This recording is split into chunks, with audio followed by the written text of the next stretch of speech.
You ask Tiger to solve. This deals with linear equations with one unknown. The final result is x equals -9. Let's solve it step by step.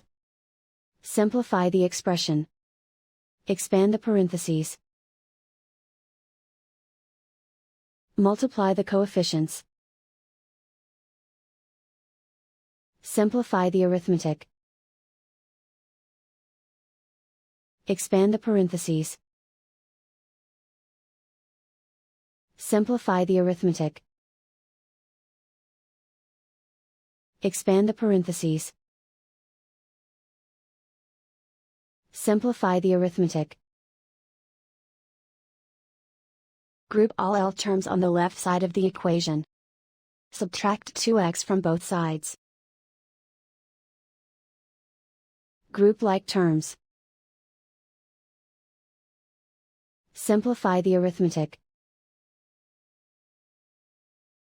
Group like terms. Simplify the arithmetic. Group all constants on the right side of the equation. Subtract 6 from both sides. Simplify the arithmetic.